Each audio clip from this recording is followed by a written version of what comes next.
الحمدللہ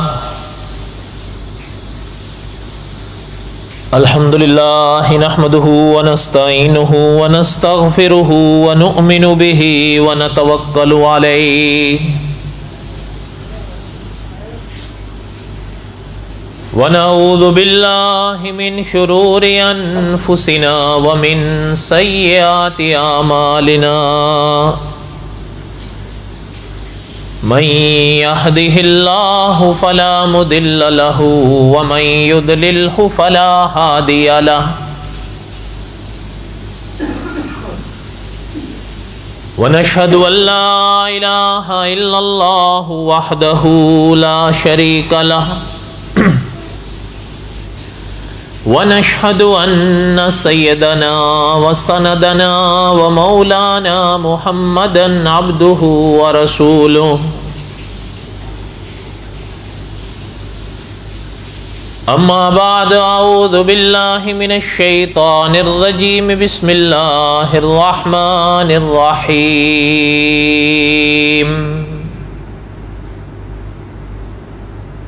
نحن نقص عليك أحسن القصص بما أوحينا إليك هذا القرآن وإن كنت من قبله لمن الغافلين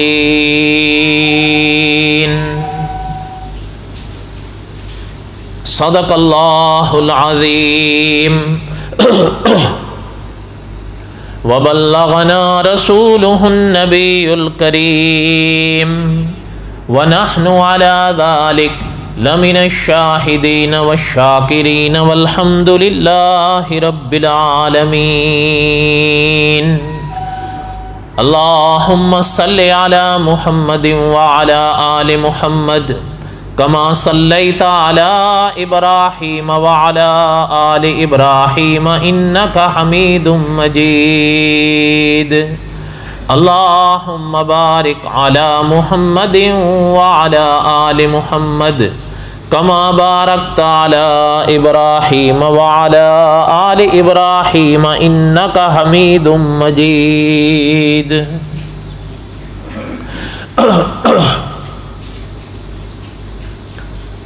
ہمہ قسم کی حمد و ثنا اللہ ذات لم یذل لا یزال کی پاک ذات کے لیے صدق دل سے لا تعداد مرتبہ درود و سلام امام الانبیاء حضرت محمد الرسول اللہ صلی اللہ علیہ وسلم کی پاک ذات کے لیے قصص الانبیاء علیہ السلام کے اسباق ہم دہرا رہے تھے اور حضرت موسیٰ علیہ السلام کے واقعات کو پڑھ رہے تھے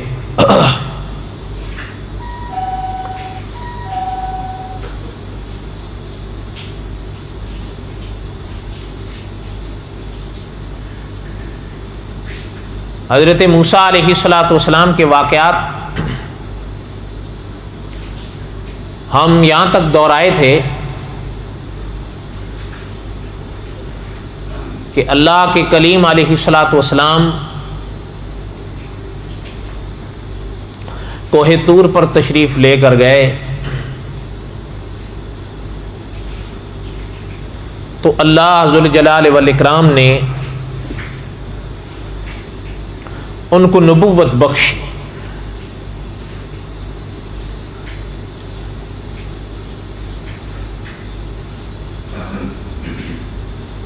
اور علماء نے لکھا ہے کہ اس وقت یعنی جنہیں مسائل مہمہ کہتے ہیں وہ تینوں دہرائے گئے: توحید، رسالت، آخرت۔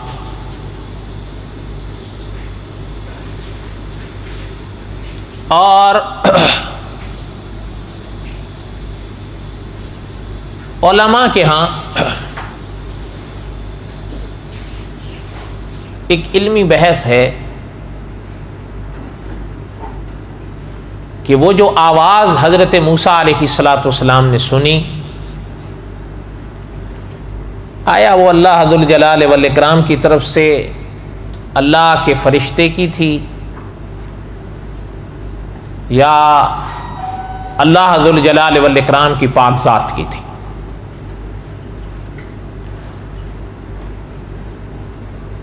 علماء محققین کا فیصلہ یہ ہے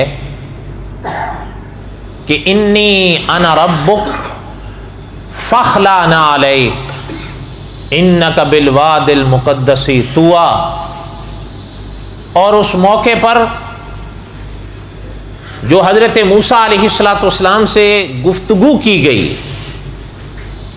وہ بغیر کسی فرشتے کے واسطے کے رب العالمین کی آواز تھی جو حضرت موسیٰ علیہ السلام نے سنی۔ اور ایک چیز تو یہ ہے، دوسری چیز یہ ہے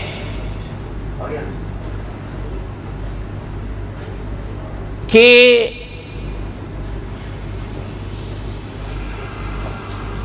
بعض لوگوں نے یہ سوال اٹھایا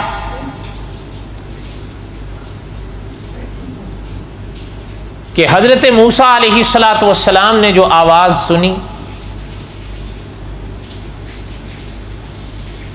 حضرت موسیٰ علیہ السلام کو کیسے پتا چلا کہ وہ اللہ ہی کی آواز تھی؟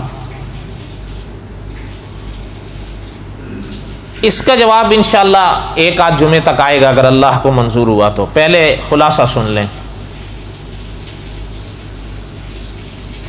تیسری چیز یہ ہے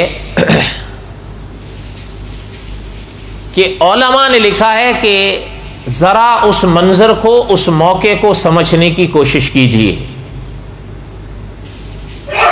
یعنی حضرت موسیٰ علیہ السلام سے جو پاک ذات گفتگو کر رہی ہے وہ ہیں جنہیں اللہ رب العالمین کہتے ہیں۔ آپ نے گزشتہ جمعہ سنا یا خود بھی تو پڑھ رکھا ہے نا، اننی انا اللہ لا الہ الا انا۔ تو ان کا اس وقت عالم کیا ہوگا، کیفیت کیا ہوگی ان پر؟ علماء نے بڑی عجیب و غریب تفصیلات لکھی ہیں، بہرحال اپنے مقام کی ہیں۔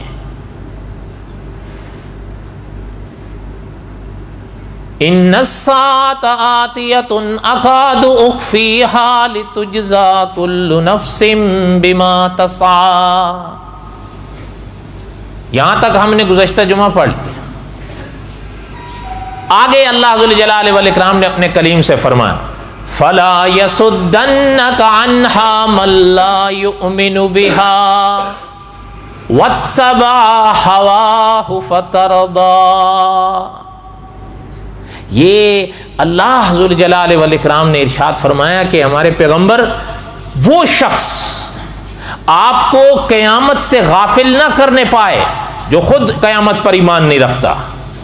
اگر ایسا ہوا تو پھر تباہی ہے۔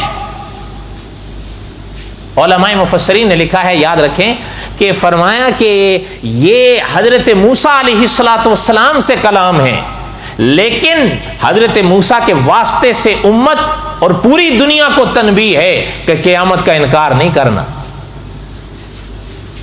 اور اللہ نے اسی موقع پر ارشاد فرمایا ہے، طور کی بات کر رہا ہوں، کہ اللہ نے قیامت کو رکھا کیوں؟ آپ کو یاد ہوگا، شاید ہم نے گزشتہ جمعہ اس کا کوئی نہ کوئی خلاصہ پڑھا تھا، ان الساعۃ آتیۃ اکاد اخفیھا لتجزا کل نفس بما تسعی۔ اگر نہ دہرایا ہو تو تھوڑا سا خلاصہ سن لیں، مجھے یاد نہیں آ رہا۔ جو آیت میں نے پہلے پڑھی اس سے پچھلی آیت ہے یہ۔ اللہ نے قیامت کو رکھا کیوں؟ اللہ نے اس کی حکمت کو خود واضح فرما دیا، فرمایا ہم نے اس لیے وہ دن رکھا ہے کہ ہر کیے ہوئے اعمال کے والے شخص کو، جس شخص نے جو عمل کیا ہے اس کا بدلہ پائے۔ اچھا کیا ہے جزا پائے گا، خدا نہ کرے برا کیا ہے تو سزا پائے گا۔ اور علماء نے لکھا ہے ان مواقع پر کہ دنیا میں کسی انسان کو پورا بدلہ نہیں ملتا اپنے عمل کا۔ اگر ایک انسان نے اچھا عمل کیا ہے، کبھی کبھی اس کا کوئی عوض دنیا میں وہ پاتا ہی نہیں، اور خدا نہ کرے اگر کسی انسان نے برا کام کیا ہے تو دنیا میں کبھی کبھی وہ رتی بھر سزا اس کی نہیں پاتا. تو عقل بھی تقاضا کرتی ہے کہ کوئی ایک دن ایسا تو ہو جس میں انسان کو پوری جزا یا سزا ملے. ان الساعۃ آتیۃ اکاد اخفیھا لتجزا کل نفس بما تسعی. اللہ نے وہ دن رکھا اس لیے ہے کہ عمل کرنے والے کو اس کا بدلہ ملے جو اس نے عمل کیا. فلا یصدنک عنہا، میرے پیغمبر آپ کو اس سے وہ غافل نہ کر پائے. من لا یؤمن بہا، جو خود اس پر ایمان نہیں رکھتا، اپنی خواہشوں کے پیچھے چلتا ہے. اور اگر خدا نہ کرے ایسا ہوا تو پھر تو تباہی ہے. لیکن یہ بات ذہن میں رکھیں، علماء نے لکھا ہے جو اللہ کے نبی ہوتے ہیں وہ غافل کہاں ہو سکتے ہیں. اللہ کے نبی کے واسطے سے امت اور پوری دنیا کو یہ تنبیہ ہے کہ قیامت کا انکار نہیں کرنا. بات سمجھ آئی؟ اب آگے سن. انشاءاللہ اگر اللہ نے زندگی دی اور مواقع رہے تو قصص الانبیاء اگر اپنی بساط تک پورا ہوا تو آخرت پر مستقل آئے گا مسئلہ، چونکہ وہ بھی تو الایمان بالثلاثیات میں ہے نا، توحید، رسالت اور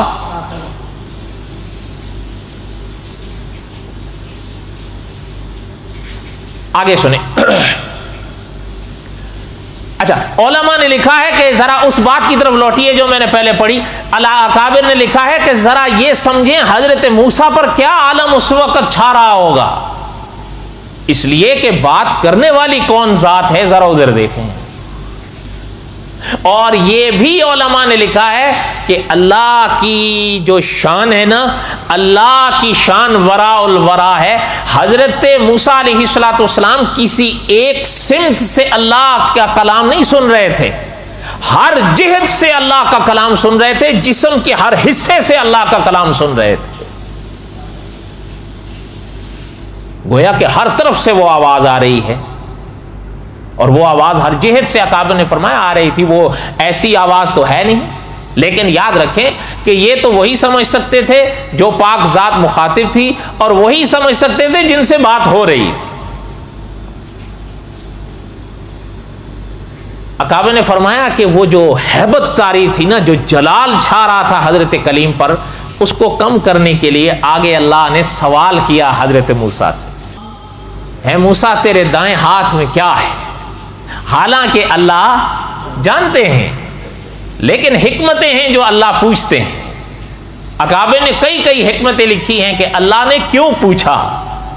بڑی بڑی باتیں اکابر نے لکھی ہیں، لیکن ایک بات یہ ذہن میں رکھ لیں، فرمایا وہ جو جلال چھا رہا تھا پیغمبر پر، وہ جو ہیبت تھا رہی تھی نا، اس کو کم کرنے کے لیے اللہ نے حضرت کلیم سے یہ سوال کیا تاکہ ذرا اس لاٹھی کی طرف ان کی توجہ پھر جم جائے کہ یہ لاٹھی ہی ہے جو میں پکڑا ہوا تھا. ہے موسیٰ تیرے دائیں ہاتھ میں کیا ہے؟ اچھا، یہ آگے اللہ نے فرمایا، ہمارے کلیم نے جواب دیا، قال ہی عصای. مولانا ادریس کاندروی رحمۃ اللہ علیہ نے لکھا ہے کہ اللہ کا جو سوال تھا نا، حضرت کلیم کا یہ جو جواب ہے قال ہی عصای، بس جواب کے بات تو پوری ہو گئی تھی، لیکن اللہ کے کلیم نے اس موقع پر 4 جواب دیے. حالانکہ سوال تو یہی تھا وما تلک بیمینک یا موسیٰ، اور اس کا جواب بھی یہی تھا قال ہی عصای. بات ختم ہو گئی تھی. اللہ نے فرمایا کہ آپ کے دائیں ہاتھ میں کیا ہے؟ اللہ کے کلیم نے فرمایا کیا ہے؟ لاٹھی ہے. اللہ جی یہ میری لاٹھی. بس جواب تو پورا. لیکن مولانا ادریس کاندروی رحمۃ اللہ علیہ نے لکھا ہے کہ اللہ کے کلیم نے 4 جواب دیے. اچھا، یہ بھی ذرا تھوڑی سی ذہن میں رکھیں بات کہ اللہ کے کلیم نے، حالانکہ اللہ کے کلیم جانتے تھے نا کہ بھئی جواب تو پورا ہو گیا، لیکن اللہ کے کلیم نے آگے جو جوابات دیے وہ اس کی ضرورت کیا پیش آئی. اتوقع علیہا واحش بہا علی غنمی ولی فیہا مآرب اخری. 4 جوابات دیے، ایک تو پہلا تھا، میں 3 زیادہ کیے. اچھا لیکن آپ حیران ہوں گے اللہ کے کلیم نے جو 3 جواب مزید دیے، آخر میں علماء نے لکھا ہے تھے اللہ کے کلیم ادب کے راز کو خوب سمجھتے تھے، آخر میں پھر خلاصہ کر دیا کہ اللہ میاں اس سے میرے بڑے فائدے ہیں. پہلے تو فرمانا توکلوا علیہا واحش بہا علی غنمی ولی فیہا مآرب اخری، تو اللہ میاں اس پر ٹیک بھی لگا لیتا ہوں، بکریاں چراتا ہوں تو پتے بھی ان پر جھاڑ لیتا ہوں ان کے کھانے کے لیے. لیکن آخر میں جب ادب کا، حضرت کلیم تھے نا، ادب کے مقام کو بھی تو سمجھتے تھے کہ اب یہ موقع ہے ولی فیہا مآرب اخری، آخر میں خلاصہ کر دیا اللہ جی اس میں میرے بڑے کام ہیں، یہ میرے بڑے کام آتا ہے. اچھا یہ تو ادب کی بات ہوئی نا، تو جواب لمبا کیوں کیا؟ علماء نے لکھا ہے ذرا اس عالم کو سمجھیں کہ وہ راز حضرت موسیٰ سمجھ سکتے تھے کہ یہ زندگی میں وہ موقع ہے کہ رب العالمین ہم سے بات کر رہے ہیں تو جتنی بات بڑھ سکے اس کو بڑھائیں. لیکن اللہ کے کلیم تھے نا، جلال کے ساتھ جمال بھی تھا، آخر محبت کے ساتھ ادب بھی تھا. جب بات ادب کے مرحلے میں داخل ہوئی تو اسی وقت خیال آیا کہ بس اب ادب کا خیال رکھنا چاہیے، اب خلاصہ کر دینا چاہیے، تو خلاصہ کر دیا. بات سمجھ آئی؟ یہ لمبی ابحاث کا میں نے خلاصہ کر دیا ہے کہ اکابر نے فرمایا کہ حضرت موسیٰ، جب آپ اور ہم سمجھ سکتے ہیں کہ ہی عصائے پہ جواب پورا ہو گیا تھا، تو اتوکأ علیہا واحش بہا علی غنمی ولی فیہا مآرب اخری، یہ سب کہنے کی کیا ضرورت تھی؟ علماء نے فرمایا ذرا سمجھو کچھ باتیں ضرورت سے اوپر کی ہوتی ہیں. حضرت کلیم اس راز کو خوب سمجھتے تھے کہ یہ موقع ہے نا نصیب کے، جس ذات سے بات کرنے کا موقع آ رہا ہے تو کم سے کم وقت میں زیادہ سے زیادہ فائدہ اٹھا لیں. بات سمجھ آئی؟ اچھا یہ چیز بھی ذرا سنیں کہ اپنا ایک اکابر میں ایک تھوڑی سی بحث ہے کہ یہ جو یہاں پر اللہ ذوالجلال والاکرام نے اللہ کے اپنے کلیم سے یہ سوال فرمایا کہ یہ آپ کے ہاتھ میں کیا ہے، اور اللہ کے کلیم نے فرمایا اللہ یہ میری لاٹھی ہے، تو کیا یہ عام لاٹھی تھی مطلقاً یا کوئی خاص لاٹھی تھی؟ بعض اکابر تو اس طرف گئے ہیں کہ وہ ایک لاٹھی تھی بس بات ختم ہو گئی، عام لاٹھی تھی. لیکن صاحب قصص الانبیاء نے لکھا ہے کہ بھئی بات یہ ہے کہ لاٹھی تو تھی لیکن عام نہیں تھی، وہ خاص لاٹھی تھی. کیا معنی؟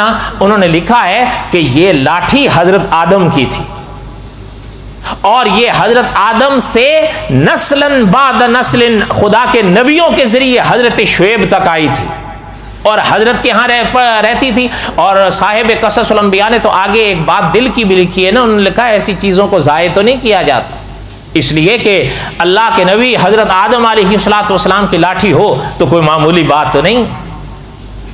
اس لیے انہوں نے لکھا ہے کہ پرانے اکابر نے بھی لکھا ہے کہ وہ لاٹھی خاص تھی، بلکہ ہوا یہ تھا کہ چونکہ حضرت شعیب علیہ السلام کے ہاں بکریاں رہتی تھیں، تو جب حضرت موسیٰ علیہ السلام حضرت کے ہاں آئے، اور یہ آپ پہلے پڑھ چکے ہیں سن چکے ہیں کہ حضرت شعیب نے حضرت موسیٰ کو اپنے ہاں رکھا تھا کتنے سال کے لیے؟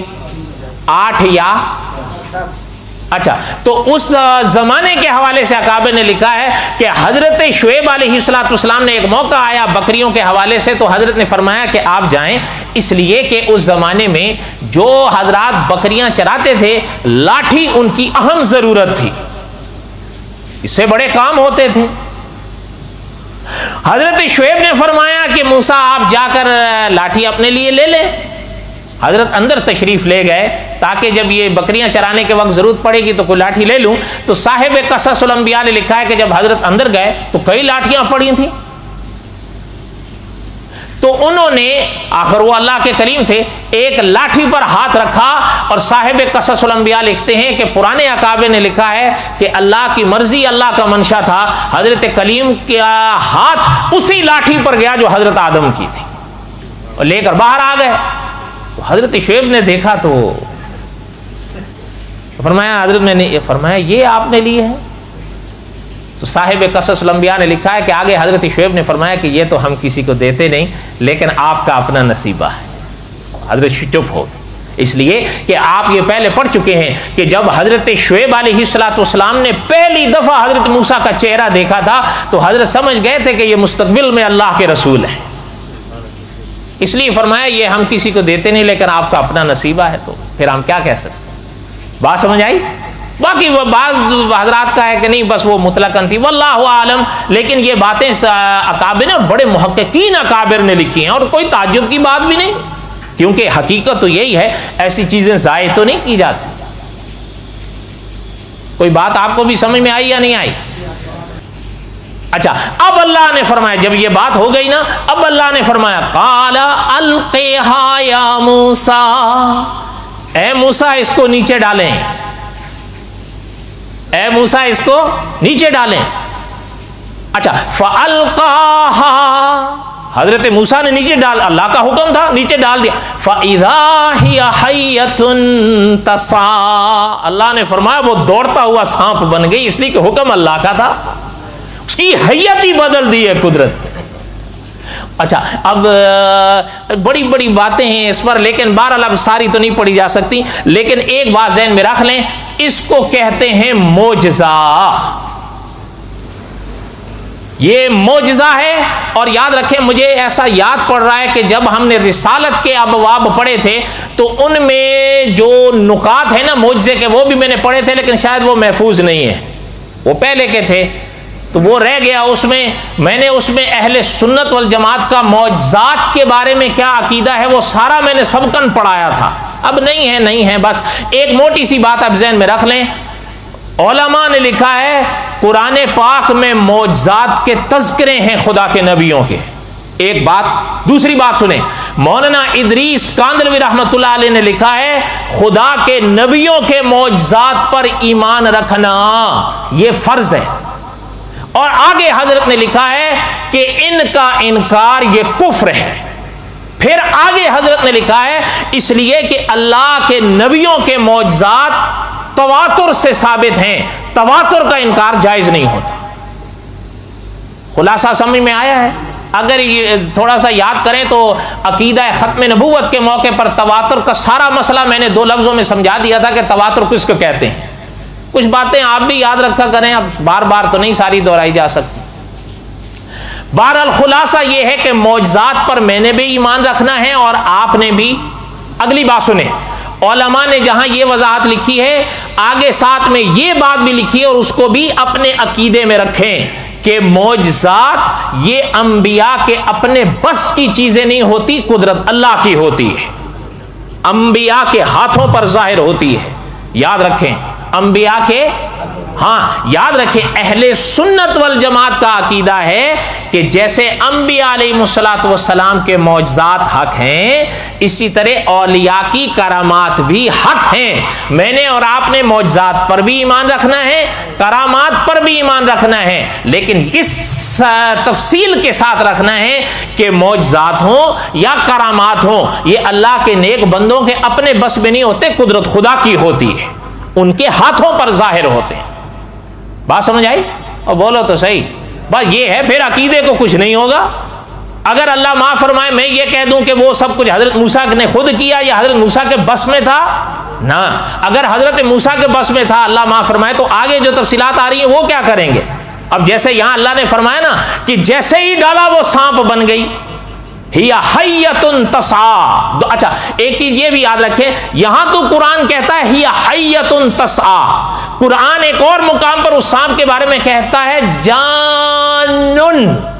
اچھا ایک اور مقام پر قرآن اس کے بارے میں کہتا ہے کہ فَإِذَا هِيَ اپنا ثُوبَانٌ مُبِينٌ۔ اچھا تو لفظ 3 ہو گئے، لیکن قرآن یہاں کہتا ہے حیۃ تسعیٰ، لیکن آپ اتنی باریکیوں میں نہ پڑھیں، یہ تو طلبہ کے لیے ہے نا۔ بس سانپ تھا پھرتیلا تھا، تیز تھا، لیکن ہو سکتا ہے کوئی کہے کہ پھر فَإِذَا اپنا ثُوبَانٌ مُبِينٌ تو بڑا موٹا ہوتا ہے۔ علماء نے لکھا ہے ضرورت کے مواقع ہوتے ہیں جہاں اس کے دوڑ کی ضرورت پڑتی تھی وہ پتلے سانپ کی طرح دوڑتا تھا، ہی حیۃ تسعیٰ، لیکن جہاں روب اور ہیبت اور ڈر کی ضرورت پڑتی تھی تو ثوبان مبین بڑے اژدہا کی صورت میں ظاہر ہوتا تھا۔ اور جب اللہ چاہتے، اچھا اب ذرا یہ دیکھیں، یہ قدرت تو اللہ کی تھی نا، لیکن اچھا یہاں تھوڑا اجمال ہے، قرآن دوسری ذرا تفصیل کرتا کہ جب وہ ہی حیۃ تسعیٰ میں تبدیل ہوا، یاد رکھیں علماء نے لکھا ہے بے جان لاٹھیوں کو جاندار سانپ بنانا سوائے اللہ کے کسی کے بس میں نہیں، لیکن قرآن نے اللہ نے دوسرے، اچھا یہاں تو میں نے کہا نا اجمال ہے، ذرا دوسری طرف دیکھیں، جب وہ سانپ بنا تو اللہ نے فرمایا جیسے میں نے پہلے کہا حضرت موسیٰ کے بس میں اپنا ہوتا، تو یہ تفصیل جو آگے آ رہی ہے وہ کیا ہے؟ اللہ نے فرمایا جیسے ہی وہ سانپ کی صورت میں تبدیل ہوا، وَلَّا مُدْبِرًا وَلَمْ يُعَقِّبْ، حضرت موسیٰ پلٹ کے بھاگے، پیچھے موڑ کے بھی نہیں دیکھا، وَلَمْ يُعَقِّبْ، اللہ نے فرمایا ایسے ڈر کے بھاگے کہ پیچھے موڑ کے ہی نہیں دیکھا۔ اللہ نے فرمایا یا موسیٰ اقبل، ہے موسیٰ آگے آؤ، وَلَا تَخَفْ، ڈرو نہیں، اِنَّكَ مِنَ الْآمِنِينَ، آپ محفوظ رہو۔ اچھا لیکن یہاں میں نے کہا نا اجمال ہے، ذرا یہاں دیکھو کہ یہاں اللہ نے فرمایا جب وہ بھاگے ڈر کے، اچھا یہ چیز بھی ذہن میں رکھیں، علماء نے لکھی ہے یہ جو ڈر حضرت پیغمبر پر آیا ہے یہ بتقاضا بشریت ہے، نبوت کے خلاف نہیں۔ اچھا ایک صاحب نے یہ سوال کیا ہے کہ جی پھر ذرا سا دل پر بوجھ آتا ہے کہ پیغمبر پھر ڈر، یاد رکھیں ایک نقطہ علماء نے لکھا ہے، اگر میری طرف تھوڑی سی توجہ دیں تو آپ کو سمجھ میں آ جائے گی، تفصیل لمبی ہے، میں 2 لفظوں میں خلاصہ کر دوں گا لیکن توجہ ہے، بولو نا۔ اچھا علماء نے لکھا ہے یاد رکھیں ایک اللہ ہے، ایک اللہ کی مخلوق ہے، ٹھیک ہے ٹھیک ہے، اور بولو تو صحیح، اوکے اب آگے سنیں، علماء نے لکھا ہے یاد رکھیں جب بات مخلوق کی آتی ہے نا، ان کی طرف سے کوئی حرکت ہو ڈرانے والی پیغمبر کبھی نہیں ڈرتے، لیکن بات اللہ کی طرف سے آنے والی ہو پھر پیغمبر ڈرتے ہیں۔ نہیں سمجھ آئی؟ سمجھ آ گئی؟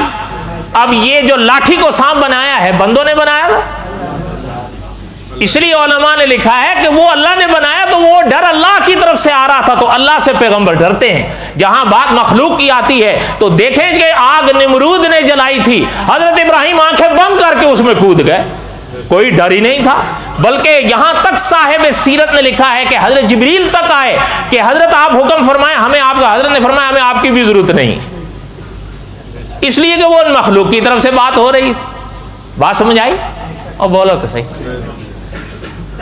یہ تو لمبی ابحاث ہیں، 2 لفظ میں نے آپ کو بتا دیا، کوشش کیا ہے کہ کچھ باتیں یاد بھی رکھا تھا، پھر باطل سے کوئی ڈر نہیں ہے انشاءاللہ۔ فرمایا میرے پیغمبر ڈرو نہیں، وہاں تفصیل ہے یہاں اجمال ہے، فرمایا قال خذها ولا تخف، میرے پیغمبر پکڑے اسے، سنعیدها سیرتها الاولی، آپ اسے پکڑو گے ہم اسے واپس لاٹھی کر دیں گے۔ اچھا جب یہ کہنے کی دیر تھی علماء مفسرین نے لکھا ہے جیسے ہی حضرت موسیٰ نے اس کے کیونکہ اب تو اللہ نے فرما دیا نا کہ ڈرو نہیں، سنعیدها سیرتها الاولی، آپ جیسے ہی اس کو پکڑو گے ہم اسے واپس لاٹھی بنا دیں گے۔ اب پیغمبر کیسے ڈر سکتے تھے؟ علماء نے لکھا ہے جیسے ہی حضرت موسیٰ نے اس کے جبڑے میں ہاتھ ڈالا وہ لاٹھی بن۔ کوئی بات سمجھ میں آئی؟ اور بولو تو صحیح، اس کو کہتے ہیں معجزہ۔ کیا کہتے ہیں؟ معجزہ۔ یاد رکھیں یہ قدرت اللہ کی ہوتی ہے، میں نے ابھی کہا نا اگر یہ حضرت موسیٰ کے اپنا کرشمہ ہوتا تو ڈرتے نہیں، وہ قدرت اللہ کی تھی اور یہ پہلا مرحلہ تھا۔ مولانا ادریس کاندلوی رحمۃ اللہ علیہ نے لکھا ہے یہ حضرت موسیٰ کے معجزات میں سے پہلا معجزہ۔ بقیہ تک قصہ انشاءاللہ آئندہ، وما علینا الا البلاغ المبین، سنت